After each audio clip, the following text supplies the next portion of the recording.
ময়মনসিংহে মাকে ধর্ষণ করার অভিযোগে অভিযুক্ত রুবেলকে কুড়াল দিয়ে কুপিয়ে হত্যা করেন 4 ভাই। পরবর্তীতে পিবিআই অভিযান চালিয়ে সেই 4 ভাইকে গ্রেফতার করেছে। গ্রেফতারকৃত 4 ভাই পুলিশের গাড়িতে উঠেই বললেন সাংবাদিকদেরকে, বিচারটা কইরেন ভাই। আমরা কি বিশ্বাস করতে পারি নাই যে সে ধর্ষণ করছে, আর কি মনে করেন সে যে ধর্ষণ করছে এটা তো কেউ জানে না। যখন তার ছেলেরা হাইলাইট করলো যে আমার মারে ধর্ষণ করছে, এখন আমরা কি করাম, পরে ওইদিকে লাঠি সুটা নিয়ে আর কি দাঁড়ায় রইলো যে আমার মারে ধর্ষণ করছে, এখন আমরা কি করাম। খালি এইটুকু শুনলাম, ছোটো ভাইরে জিজ্ঞেস করলাম এটা কি সত্যি? ভাই সত্যি। পরে আমি গেলাম বাসায়, যে ব্রাশ কইরা নাস্তাটা খাই, রুটি খাই, শুনি যে মাইরা ফেলাইছে। বাংলাদেশের আইন একদম ভালো না। বাংলাদেশের আইন কিরকম হওয়া উচিত, আপনি একজন ধর্ষকের সাথে কিরকম হওয়া উচিত বলে আপনি মনে করেন? যদি মনে করেন শুধু এই বিষয়ই না, যে কোনো যদি প্রমাণ পাওয়া যায় একটা মহিলা বা একটা বাচ্চারে ধর্ষণ করছে, তাকে প্রকাশ্যে ফাঁসি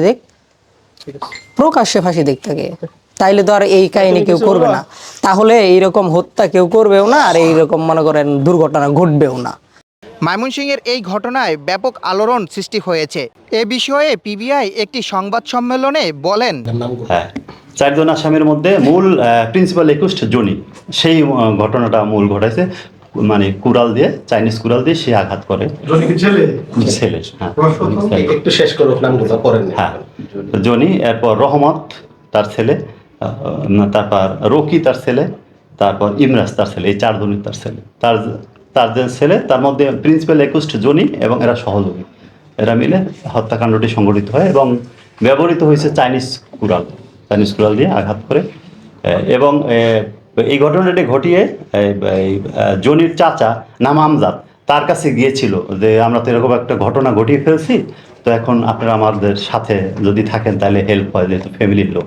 ঠিক আছে, এই আমজাদও এই বিষয়টা জানে আর কি।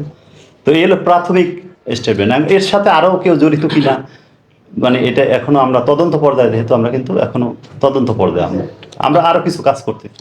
একটা বিষয় একটু জানি, গতকালকে থেকে যেটা খুব আলোচিত হচ্ছে সারা দেশে, যে এখানে বলা হচ্ছে যে মাকে ধর্ষণের প্রতিশোধ হিসাবে হত্যা করা হয়েছে। আপনারা এরকম কোনো কিছু পেয়েছেন? না, আমরা এখন পর্যন্ত শ্লীলতাহানি, তাকে আঘাত করছে, আঘাতের চিহ্ন আছে, এভরিথিং ওগুলো পেয়েছি। শ্লীলতাহানি, মারামারি হয়েছে, ধস্তাধস্তি হয়েছে সেখানে, এগুলো আমরা পেয়েছি।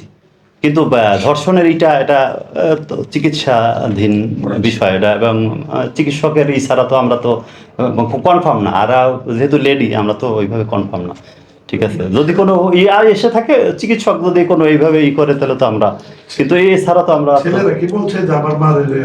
শ্লীলতাহানির কথা বলছি। শ্লীলতাহানির বিষয়টা তো না, ধর্ষণের বিষয়টা হ্যাঁ, মানে ধর্ষণের বিষয় তো তারা কেউ বলেন, ধর্ষণের বিষয় আসে না এখনো। এটা মেডিকেল পর্যায়ে যদি কোনো থাকে সেটাই না। ছেলে